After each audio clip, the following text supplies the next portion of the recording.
একটা অদ্ভুত কাণ্ড হয়েছে। কাণ্ডটা হলো ক্ষীর। হ্যাঁ, বাড়িতে আমার ভাইকে আমার মা বলেছে খোয়া ক্ষীর আনতে, তো এক বলেছে আর এক এনেছে। মানে ওই যে শুনলাম মায়ের মুখে 100 বলেছে, এনেছে 500। বুঝতে পারছো পরিমাণটা কতটা বেশি। তো মা আমাকে বললো অতটা ক্ষীর দিয়ে কি করা যায়, মায়ের তো লাগবে 100 গ্রাম। তো সেই মুহূর্তে আমার মাথার কলিং বেলটা ঠিক করে বেজে উঠলো। তো আমি বললাম তো চলো ক্ষীর দিয়ে আজকে নতুন ধরনের কেক তৈরি করলাম। যেমনি ভাবা তেমনি কাজ। চলো তোমরাও কি দেখবে ক্ষীর দিয়ে কিভাবে কেক বানানো যায়। কিন্তু খুব সোজা রেসিপি, খুব টাফ কিন্তু না। তো তার জন্য কি করতে হবে, পুরো রেসিপিটা মন দিয়ে দেখতে হবে। তো চলো পুরো রেসিপিটা মন দিয়ে দেখার জন্য আমি নিয়ে নিয়েছি একটা মিক্সার জার। এখানে নিয়ে নিয়েছি 1 কাপ পরিমাণে চিনি। চিনির পরিমাণটা একটু কমিয়ে দিতে পারো, কারণ ক্ষীরের জন্য একটু মিষ্টি হয়ে গিয়েছিল, সেটা বুঝতে পারিনি। দিয়ে দেবো 4 থেকে 5টা এলাচ, তোমরা 6টাও দিতে পারো, 4-5টা বলেছি বলে সেটাই নয়। আমুলের সল্টেড বাটার নিয়ে নিয়েছি। কেকটা একটু টেস্টি করতে চাই, আমি সবসময় তেল দিয়ে করি, তো ভাবলাম আজকে একটু বাটার আর তেল দুটোই অ্যাড করে করা যাক, দেখি কেমন লাগে।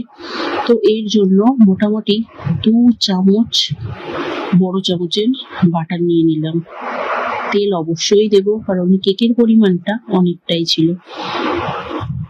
তো এখানে 2 চামচ ভরে ভরে বাটার দিয়ে দিলাম। তোমরা চাইলে তেল দিয়েও করতে পারো, আমি একটু বেশি টেস্টি করতে চাইছি, যেহেতু ক্ষীর বাটার তেল, মানে বুঝতেই পারছো ক্রিমি টেক্সচার আসবে। তো দেখো মিক্সার জারে দিয়ে তেল বাটার চিনি এলাচটা একটু ঘুরিয়ে নিলাম, নিয়ে কিছুটা তেল দিয়ে দিলাম। ওই যে আমি আগেও একটা ভিডিওতে বলেছি আমার পরিমাণটা করে করে অভ্যাস হয়ে গেছে, কিন্তু আর তেলের পরিমাণটা দেখালাম না, মোটামুটি 1/2 কাপের মতো দিলেই হবে। এখানে 2টো ডিম নিয়ে নিয়েছিলাম, খুব বেশি দিইনি, তোমরা চাইলে আরো একটা দিতে পারো, সেখানে তোমার চিনিটা তাহলে ব্যালেন্স হয়ে যাবে 1 কাপ সমানে। 2টো ডিম দিয়ে আমি খুব ভালো করে মিক্সার করে নিয়েছিলাম, হুইস্কার দিয়ে একটু ফ্লাফি নিচের জন্য নেড়ে নিয়েছিলাম। আর ওই যে মিক্সার জারে নিয়ে নিয়েছিলাম যে চিনি এলাচ আর বাটার বা তেল, সমস্তটা ওর মধ্যে দিয়ে একবার ঘুরিয়ে নিলাম। আর বেশি কিছু করতে হবে না। এবার তো এই যে দেখো এখানে মোটামুটি 400 গ্রামের মতো ক্ষীর আছে, তো আমি পুরোটা দেবো না, আমি ওই দিয়েছিলাম, বললে 200 গ্রাম বা 100 গ্রাম ক্ষীরেও এটা করতে পারো।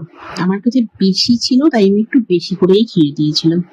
100 গ্রামের মতো আমি এখানে রেখে দিয়েছিলাম ক্ষীর, আমি 300 গ্রাম ইউজ করেছিলাম। তো তোমরা চাইলে 1-150 ক্ষীরেও সেটা করতে পারো, তাতেও খুবই সুন্দর হবে কেকটা। তো যাই হোক, এই দেখো মিক্সার জারে দিয়ে একটু গুঁড়ো করে নিয়েছিলাম, যাতে কেকের ব্যাটারের মধ্যে এটা মিশতে সুবিধা হয়। তারপর সমস্তটা যেখানে ঢেলে দিলাম। এরপর ড্রাই উপকরণ মেশানোর পালা।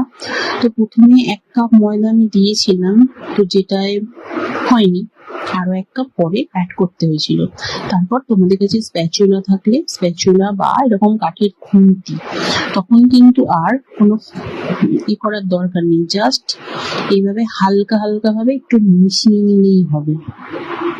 তখন কিন্তু কোনো হুইস্কার বা কিছু দিয়ে বেশি দরকার নেই, হালকা করে এইভাবে একটু, যাতে সমস্ত উপকরণ মিশে যায় আর দলা না পাকিয়ে যায়। আর হ্যাঁ, ময়দাটা কিন্তু আগে থেকেই চেলে নিয়েছিলাম। তো তোমরা ড্রাই উপকরণগুলো একটু চেলে নেবে, যাতে মিশতে সুবিধা হয়। তো এই